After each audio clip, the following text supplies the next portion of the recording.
Hello everyone, welcome back. आप सबका बहुत बहुत स्वागत है मेरे इस यूट्यूब चैनल में। तो मैंने कल रात में आरआरबी क्लर्क का मेंस का मॉक दिया था क्वांट का, जिसमें मेरे 12.81 मार्क्स स्कोर हुआ है मेरा, और मैंने 14 क्वेश्चन अटैम्प्ट किए थे। मेरा परसेंटाइल रहा है 58.33, जो कि ज़्यादा अच्छा नहीं है बट ठीक है।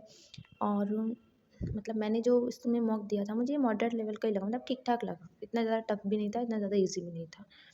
इसमें मेरे 3 क्वेश्चन गलत हो गए थे, जिसकी वजह से मेरी माइनस मार्किंग हुई और 12.81 मेरा स्कोर रहा। अब हम सॉल्यूशन देख लेते हैं। कल से मतलब रात में टाइम ज़्यादा हो गया था, इसलिए फिर मैं इसका मतलब एनालिसिस नहीं कर पाई थी, तो मैंने फिर आज किया। ये क्वेश्चन टफ नहीं था, बहुत ईजी था। ये मैं अटेम्प्ट नहीं कर पाई थी टाइम की वजह से, क्योंकि मैं बहुत धीरे धीरे कर पा रही हूँ, अभी मेरी स्पीड नहीं उतनी अच्छी। और ये भी ये टफ था ही नहीं, मतलब ये मतलब बहुत आसानी से बनने वाला डीआई था। बस इसमें ये वैल्यू निकालनी थी और ये आसानी से सॉल्व हो जाता, तो इसमें ज़्यादा टाइम लगा नहीं था। हाँ, ये क्वेश्चन थोड़े से थे, घुमाने वाले क्वेश्चन थे ये। अगर इसको मतलब अपन शांति से अगर करो ना, तो ही वो पता है। अगर अपने को ऐसा लगता है कि नहीं, प्रेशर है अपने ऊपर टाइम का, या फिर टाइम की वजह से हम लोग इस पे ध्यान नहीं दे पा रहे, या फिर घबराहट होती है कि भाई इतना सा टाइम बचा है, इतना सा टाइम बचा है, ऐसे करते रहेंगे तो फिर वो इस पे ध्यान नहीं जा पाएगा। इसको पूरे फोकस के साथ करेंगे तो ये बहुत ईज़ी है। मैंने इसको शांति से किया तो मुझसे बन गया। मैंने पेपर में इसका देखा था टाइम देख के, बट मुझे समझ में नहीं आया था। मतलब मैं देख के ही भाग ली थी कि ये तो बड़ी डीआई लग रही है, मतलब नहीं होगी सॉल्व शायद। और इसके क्वेश्चन लेंथी दिख रहे थे मुझे, जो कि तो मैंने इस हिसाब से इसको नहीं किया था। तो ये डीआई भी ईजी थी। ये वाला क्वेश्चन क्या था, एम वर्सल, ये भी टफ तो नहीं था, मतलब ईजी भी नहीं था, मॉडरेट लेवल बोल सकते हैं इसको। मतलब मेरे को मतलब सॉल्यूशन देख के समझ आया था, मेरे से तो नहीं बना था भाई ये। मेरे लिए तो मतलब हाँ, अब मेरे से लेकिन बन जाएगा। सॉल्यूशन मैंने देख लिया तो मुझसे अब बन जाएगा, समझ आ गया मुझे आसानी से। पर हाँ, बिना देखे मुझसे नहीं बन रहा था ये क्वेश्चन। ये भी बन गया। ये ईज़ी था। ये वाला मुझसे नहीं बना था, बल्कि इसमें मैं क्या कर रही थी, मैंने सोचा डिफरेंस इतना ज़्यादा आ रहा है तो इसका इंटू मतलब मल्टीप्लाई ही हो रहा है कहीं न कहीं। मैं बस मल्टीप्लाई करके देख रही थी। मैंने इनका एक भी बार डिफरेंस निकाल के नहीं देखा। इसका डिफरेंस स्क्वायर उसमें आ रहा था 11 का स्क्वायर, फिर 13 का स्क्वायर, ऐसा समथिंग। 13 का नहीं, ये कितने का आया था, 18 ऐसे समथिंग, मतलब स्क्वायर का ही वो आ रहा था। तो मैंने इसको मतलब इसका डिफरेंस निकाल निकाल के नहीं देखा। मैंने डायरेक्ट इसका इंटू करके देखा, मुझसे नहीं आया समझ, तो मैंने आगे ट्राई नहीं किया। और अभी मैं सॉल्यूशन कर रही थी तब भी मैंने उसको ट्राई नहीं किया कि मैं उसका डिफरेंस निकाल के देखूँ। डायरेक्ट मैंने उसका मतलब क्वेश्चन ही अटेम्प्ट किया, मल्टीप्लाई किया मैंने उसका।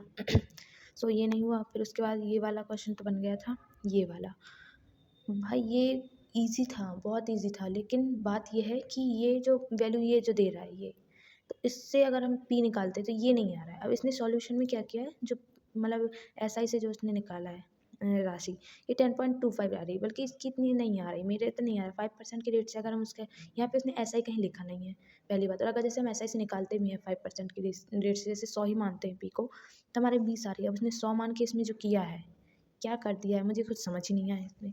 10.25 क्यों ली भाई, जब तूने 5% की रेट दी है, तूने 0.25, चलो ठीक है, इसको कर लिया 1 में प्लस कर दिया, तो भी भाई मतलब मेरा 120 आ रहा था इसका, मतलब 5% की रेट से नहीं, 110 आ रहा था मेरा अमाउंट। इसका 110.25 कहाँ से आया मुझे पता नहीं, और उसकी वजह से ये क्वेश्चन पूरा गड़बड़ी हुआ। लेकिन हाँ, मैंने इससे निकाला था 110 जो मेरा अमाउंट आया था एसआई का, और इसका जो डिफरेंस निकाला था लगभग मेरा 1150 रुपये आ रहा था। तो उसका अप्रोक्सीमेशन में मैंने इसको टिक किया था, तो मेरा सही हो गया था। बाकी आप लोग इसको करके देखना। मतलब मेरा तो इतना नहीं आ रहा था, 110 आ रहा था मेरा, मतलब 10 रुपये ब्याज आ रहा था एसआई से इसका। 100 मान के अगर मैं करती हूँ, तो इनका ये 0.25 पर क्या कर दिया, ठीक ही है। फिर ये वाला क्वेश्चन बहुत ईजी था, बहुत आसानी से बन गया था। बस मैंने इसमें पेपर में ध्यान नहीं दिया। ये वाली डी ये मुझे पहले समझ में नहीं आई थी, मतलब हाँ, इसको हम मॉडरेट से हार्ड लेवल में बोल सकते हैं, क्योंकि इसका जो ये जो डेफिनेशन दी है, ये मुझे समझ नहीं आई थी तब, उस टाइम पे नहीं आई थी। 6 दिनों में वितरित नहीं किए गए कुल ऑर्डर की संख्या है, ऐसा वैसा निकाल कर, मतलब मैंने इसको देख देख के किया है सारा, मतलब एक एक चीज़ समझ समझ के इसमें से। ये 4500 इसका निकाल लिया था कि डिफरेंट 6 दिनों में वितरित नहीं किया गया। और यहाँ पे ये 225 की वैल्यू यहाँ पे आ गई थी, किस चीज़ से आई थी, 5%। हाँ, ये टोटल इनको जोड़ के निकाला था, इसको जोड़ा था, तो 95 वैल्यू आ रही थी। तो 5% जो था, जो उसने वितरित नहीं किया था, हाँ वितरित नहीं किया था, तो वो 5% की वैल्यू 225 आ रही थी। तो 100% की 450 आ गई, 4500 आ गई थी। उससे वैल्यू निकल गई थी। मेरी ज़बान नहीं पलट रही है, पता नहीं क्यों, ज़बान मेरी बार बार लड़खड़ा रही है। जब भी मैं रिकॉर्ड करती हूँ ना वॉइस, तो मेरी ज़बान बहुत ही ज़्यादा लड़खड़ाती है। ठीक है, अभी क्या न्यू मैंने मतलब वॉइस ओवर करना चालू किया, तो मुझे थोड़ा सा क्या हिचकिचाहट मुझे थोड़ी थोड़ी लगती है।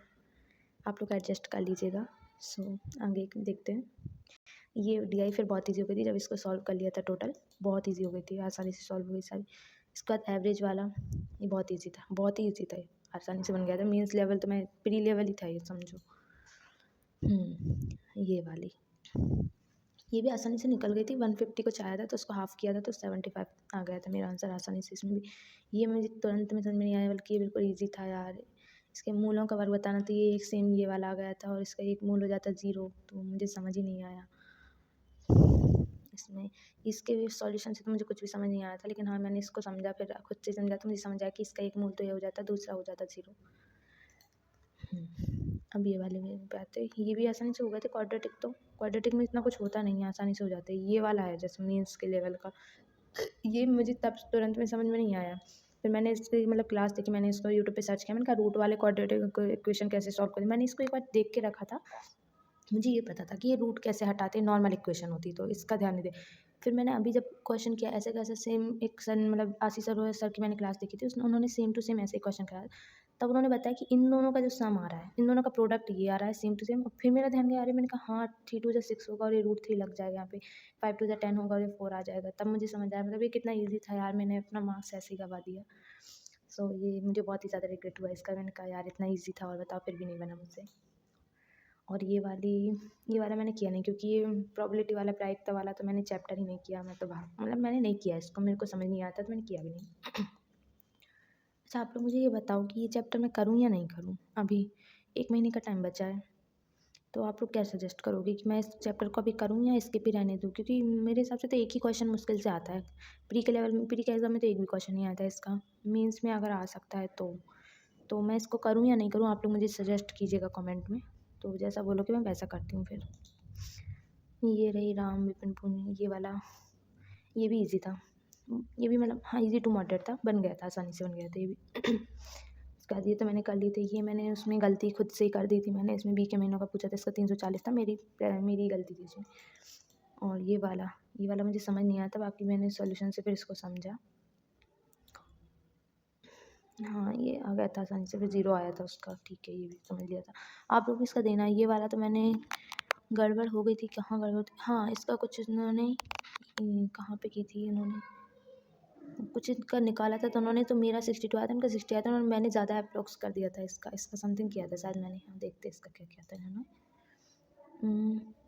हाँ ये तो मेरा 62 ही आया था, इसका भी 28 आया था, इसका 33, इसका 5 डिवाइडेड बाई 2 ये समथिंग आया। पर मेरा पता नहीं कुछ हो रहा था जिसकी वजह से मेरा आंसर 62 ही आ रहा था, तो मैंने 62 टिक कर दिया था, इसलिए मेरा गलत हो गया। एक सब बात समझ में नहीं आया, जब ये सन्निकट बोल रहे हैं, आसपास का बोल रहे हैं, तो इनको थोड़े ऑप्शंस दूर रहना चाहिए। अब यहाँ पे 60 61 62 63 सब तो आसपास दे दिया, हम क्या अप्रोक्सीमेशन लगा दें इसको। थोड़े तो ऑप्शंस दूर हो, कम से कम 2 का तो गैप दो आप इसमें। आपने सारे ये दे दिए 1 2 3 4 सब तो दे दिया, आप इसमें क्या अप्रोक्सीमेशन कर दें, पॉइंट वाले थोड़ी लगाने। फिर ये भी बन गया था।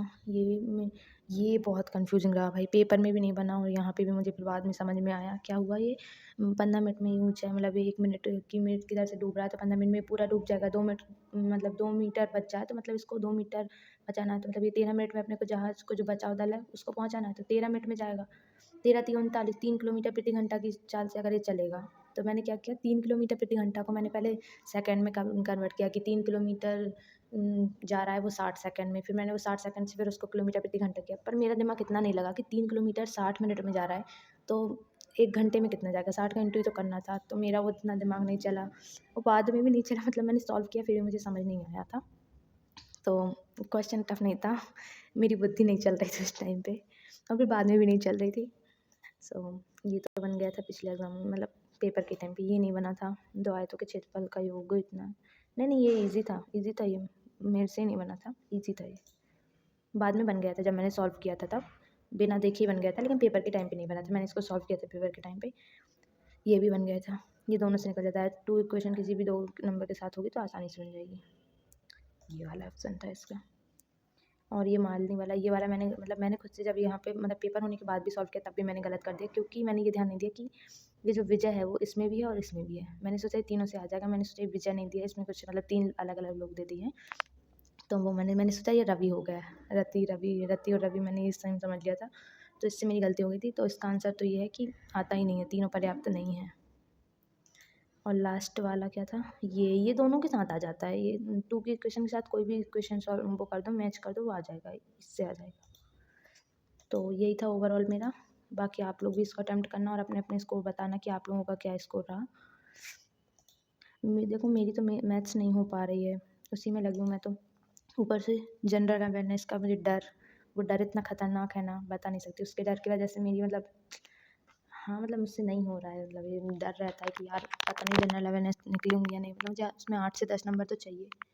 तो उसी में लगी हूँ मैं। तो कंप्यूटर भी क्लास लेते जा रही हूँ, अभी तो सर डाल नहीं रहे हैं। बाकी पुरानी क्लासेस हैं वो डेली मैं एक ले लेती हूँ, ताकि जो मैंने पढ़ा है मैं वो भूलूँ नहीं, इसलिए डेली एक तो ले लेती हूँ। और अभी जो करंट अफेयर्स सर पढ़ा रहे हैं तो वो मैं अभी क्लास अटेम्प्ट नहीं कर रही, मैं तो PDF से ही कर लूँगी, क्योंकि क्लास अटेम्प्ट करने में पूरा 1 घंटा चल जाता है। उसको ध्यान से बार बार जो मैं नहीं सुन पाती उसको बैक करके फिर से सुनती हूँ, क्योंकि मेरे दिमाग में बैठता नहीं है इतनी जल्दी। तो उसमें मुझे 1 घंटे की क्लास है तो उसमें 1.5 घंटे तो मेरे जाने ही हैं। बहुत सारी चीज़ें ऐसी होती है जो मैं रिपीट कर के सुनती हूँ। और फिर मैं हिंदी मीडियम से कर रही हूँ, तो मुझे हिंदी मीडियम का मटेरियल चाहिए। आशीष गौतम सर की क्लास में हिंदी मीडियम का होता है, बट वो इंग्लिश में समझाते हैं, कभी हिंदी में समझाते समझ आ जाता है, जो नहीं समझाते वो फिर मैं पॉज़ करके फिर उसका पूरा पढ़ूँगी हिंदी में, तो उसमें मुझे टाइम लग जाता है। इसलिए मुझे 1 घंटे की क्लास 1.5 घंटे में अटेम्प्ट कर पाती हूँ। सो यही है, ओवरऑल मेरा स्कोर इतना है। बाकी आप लोग भी अटेम्प्ट करना और अपने स्कोर मेरे साथ शेयर करना। Okay, bye.